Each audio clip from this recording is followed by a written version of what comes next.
Hey everyone, welcome to 10 tips and tricks to instantly improve in Rainbow Six Siege. Today, I'm going to share some tips that have really helped me get better. I have been playing the game for almost 7 years. I've hit champion in rank 1.0 3 times and 6 times in 2.0. And based on my experience, this will help me the most to climb the ranks and improve my KD drastically. I'm going to show you how I went from this KD to this in a matter of seasons. I get asked about how to improve a lot during my Twitch streams and in the YouTube comments, so I thought I'd take the time to answer the most common questions I've been getting. So the first tip I'm gonna give y'all is to Prefire. I believe that what sets apart good players from the top 1% is strategic pre-firing. Yes, pre-fire every common spot, but you should also focus on specific angles where you're confident an enemy's gonna be. I've often found myself in situations where I have a strong instinct that an enemy is going to be holding a particular angle or hiding in a specific corner, but I hesitate to pre-fire and as a result I get killed. Sometimes you just have to trust your instincts, even if it seems random or unconventional. In Rainbow Six Siege, your gut feeling can make all the difference. Pre-firing, even when it feels strange, can save you from those moments of regret. For example, if you look at any of the top champion players, you will realize that they constantly pre-fire. To show how effective pre-firing can be, I'm going to show you 3 different instances where it benefited me, and it helped me secure kills and win games. I zapped and watched the buck on camera, so I know he wants to shoot my cam. I pre-fired and got the kill. Expecting Brava to get the refrag, I pre-fired her and secured that kill too. Next, I turned to the breach, expecting a thermite and pre-fired, earning me a free kill. For the final elimination, I knew Finka had to rush me, so after hearing her sprinting, I knew she was with her gun down at head level, securing me the round. In this clip, my team had control of Arsenal, so everyone else would be on church. After killing one near the rotate, I anticipated the last player behind the minibar, the most common spot to watch blue from, so I pre-fired and got the kill. In this clip, I knew the enemy team was trying to clear me, so they were gonna push me from every angle, so I pre-fired to increase my chances of survival while stuck in a corner. For the final kill, my teammates called out that he was hard pushing me, so I pre-fired and secured the round. The second tip I like to share with y'all is to stop solo pushing. When it comes to strategic plays in Rainbow Six Siege, if you often find yourself consistently pushing objectives solo, it may be a sign that you're not aligning with your team's approach. While individual initiative can sometimes make the difference, repeatedly going off on your own can put your team at a disadvantage. By not coordinating with your teams, you're essentially throwing the game. In this game, teamwork and communication is critical, so it's important to stay connected to the group strategy instead of attempting solo plays that could compromise your team's chances of success. The next tip I would like to highlight is a commonly overlooked aspect of the game, droning. At first, you might use your drones just to gather basic information, like scanning opponents and locating the bomb. But in reality, drones offer much more potential. A well-placed drone can even win you a match. For me, about 50% of my kills come from effective droning, as it allows me to take map control quickly, pre-fire unsuspecting opponents, and even land wallbangs. I like to position my drones in 2 key areas, one for watching the flank, and another where I plan to attack directly. In really rare occasions, I place my drone in sight when I have a really close location to hide them. Most drones that are left in sight are commonly destroyed. It's important to remember that a drone saved is a drone earned. One of the most fundamental yet essential skills in Rainbow Six Siege is maintaining head level aim. This might seem like a common piece of advice that appears in every tips and tricks video, but there's a good reason for it. Headshots are the fastest way to secure kills in this game. However, taking your aim to the next level requires more than just keeping your crosshair at head height. It involves learning to adjust based on audio cues from the enemy. Sound plays a crucial role in Rainbow Six Siege, and using it to fine-tune your aim can give you a significant edge. For instance, if you hear footsteps that are loud and clear, it indicates that the enemy is standing. In this case, you should keep your crosshair at head level for a potential standing opponent. On the other hand, if the footsteps are more muted or distant, it's likely that the enemy is crouching or moving more stealthily, which means you should lower your aim accordingly. By combining precise crosshair placement with audio awareness, you can react more effectively to different situations and increase your chances of landing those critical headshots. The next tip is on how to peek angles. Let's say you're attacking the bottom floor in Cafe Dostoyevsky, and you're in this position, ready to push into sight. The first thing you should do is do a quick peek to check if someone is holding a pixel peek on the door between the sights. Quick peeking is useful when facing a player who might be holding a tight angle or has their body and head covered. On the other hand, you should do a full swing when peeking toward the sinks. as the enemy's head will be more exposed compared to a pixel peek. Additionally, you have the peeker's advantage, making it harder for them to react in time. Before swinging toward the sinks or freezer window, visualize the map in your head and aim at crouch level. Typically, if someone is holding an angle from those positions, they are likely to be crouched, and it will be unusual to find an opponent standing while holding those angles. Another common mistake I often see in newer players is when they peek from the cigar lounge double door, attempting to swing into the cigar shop door. They focus directly on the doorway without clearing each potential hiding spot where an opponent could be waiting. This isn't limited to just this map or position. It's a fundamental principle that applies across all maps in Rainbow Six Siege. Before peeking your main objective, it's crucial to methodically clear every angle and corner. Doing so ensures not only your safety, but also increases your chances of securing the kill. In this clip, I applied 2 tips I mentioned earlier, pre-firing and clearing angles. I hear someone jump into big window, which is a problem, and while crossing, I pre-fire white, securing me a free kill on the buck. To deal with the player on big window, I don't focus on swinging towards the bunk bed. Instead, I prioritize the first angle they're likely holding, which is near the bomb. By pre-firing, I get another free kill. If I had swung, assuming they be on the bunks, I would have died. The 6th tip is to start making or using strats. Yes, I have a good KD because my game sense and gun skill are above average, but also because I constantly use strategies that have worked in previous matches.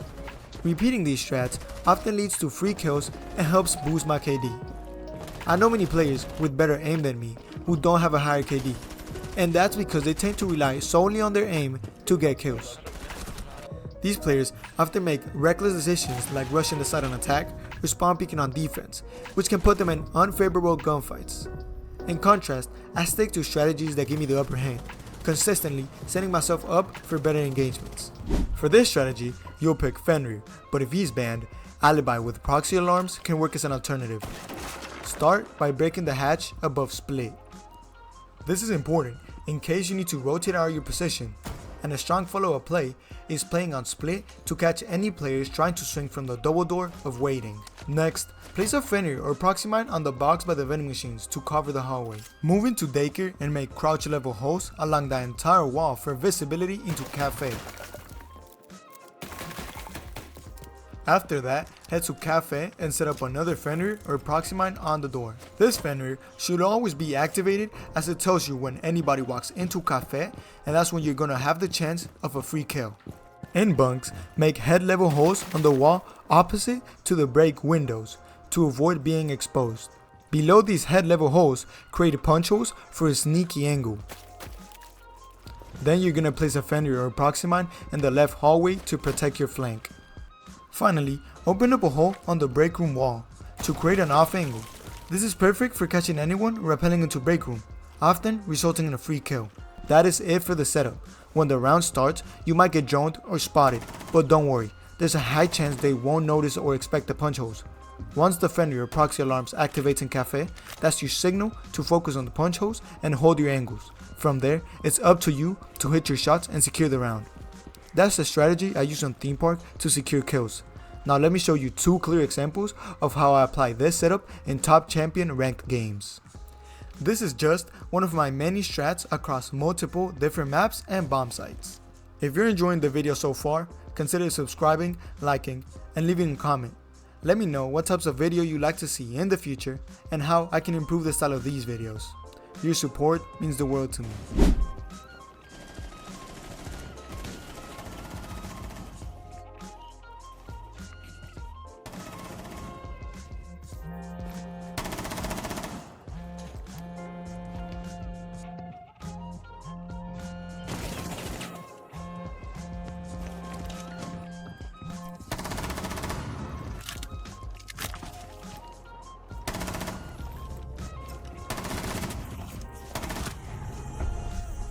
Now for the 7th tip, let's talk sensitivity.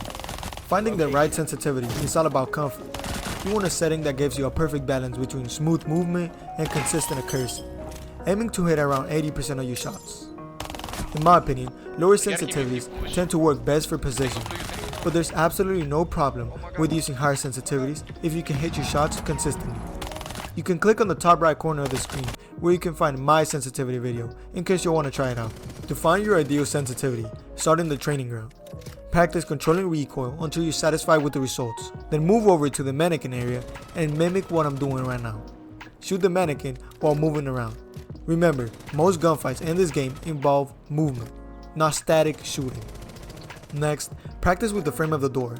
Keep your aim steady while moving and shooting. Once you're confident with your sensitivity, you can jump into your next ranked match, or head to the next station to fine-tune your aim by shooting targets. This process will ensure you're comfortable with your new settings. The 8th tip is knowing when to play aggressive versus passive. Knowing when to play aggressively and when to play passively can determine the outcome of a round. A well-timed aggressive play can turn an unwinnable situation around, while playing passively can help secure a round or lose it if done incorrectly. If you allow them to take too much space, they'll eventually pinch you. In these cases, taking early fights to thin out their numbers is the best move. On the other hand, play passively when you're holding a strong position where enemies have to push into you. If you can't be easily cleared from multiple angles, forcing attackers to take unfavorable fights is the way to go. As an attacker, aggression is key in most situations. You don't want to waste time holding angles from the roof. You need to use your utility and take control of the map. There are two ways to play aggressively: utility-based aggression, which means clear defender utility first, then push when you have the advantage, or solo plays. If you spot a weak point in the defense while droning, take the opportunity to walk in and catch them off guard. Play passively when you are at numbers disadvantage. Defenders might get overconfident and swing into you. If your team has a 5v3 or 5v2 advantage in the early moments of the round, slow down, hold passive angles, and check flank camps, instead of forcing unnecessary fights. Also, if your team has the enemy surrounded, let them make the first move instead of giving them free picks. Ultimately, always think like your opponent. Ask yourself, what would I do in this situation? Chances are, the enemy will react the same way, allowing you to predict their next move. Now, I'm gonna show you 3 in-game examples of how I played passively or aggressively to help me win rounds. I'm in a 2v4 with attackers having full map control. My first move is to bring the numbers back, so I push top metal and secure a pick. Back on site, I anticipate a bathroom hatch plant, meaning my door and rotate will likely be covered. A passive play would get me killed by the nomad holding the side entry, so I take an aggressive gunfight, win them, and clutch the round. As Ash, I've taken garage and made a lot of noise. With a Valk on the board, I know there's at least one defender below. Since we've applied early pressure, they'll likely push us to regain control. Expecting this, I play passive, hold my flank, and secure myself 2 free kills. To get a plant down and win the round, we need to clear the half-wall defender. I take the initiative, push aggressively, and secure the kill. This opens up map control of office, allowing me to put pressure on another choke point of piano and secure the kill. I also proceed to kill 2 more opponents, but that's an extra reward for taking initiative. Tip number 9. Learn from every death. Every time you die, treat it as a learning experience. Set a mindset where you never die the same way twice. Most of the time, deaths are your fault, meaning there's always something you could have done differently and better. Analyze your mistake and adapt. Ask yourself these questions: was my positioning wrong? Was I holding the angle correctly? Did I use my utility properly? Was I too aggressive or too passive? By constantly evaluating your gameplay, you'll improve and avoid making the same mistakes twice. Tip number 10. How to hold angles. When holding an angle, especially in a doorway, avoid standing too close to the frame. If you hug the doorway, you create a perspective disadvantage, where enemies can see you and you can't see them. Instead, step back to give yourself a clearer and safer line of sight. For example, in this situation, you can see I'm hugging the cabin, and then I decide to back off and then proceed to swing. You can even apply it in the slightest of details. Here I'm hugging the left side of the door, I hear somebody to my left, and I separate myself from the left side of the door, and then proceed to swing. As you can see, I am not hugging the Azami and backed off to not create that one-way angle perspective. Hey guys, Palomino here. This video took a lot of time and effort from me and my editor, so I appreciate you watching. It means a lot. I hope you enjoyed it and that it helps you rank up in your next ranked match. If you did, don't forget to like and subscribe, and feel free to drop a comment with any questions or let me know what kind of content you'd like to see next.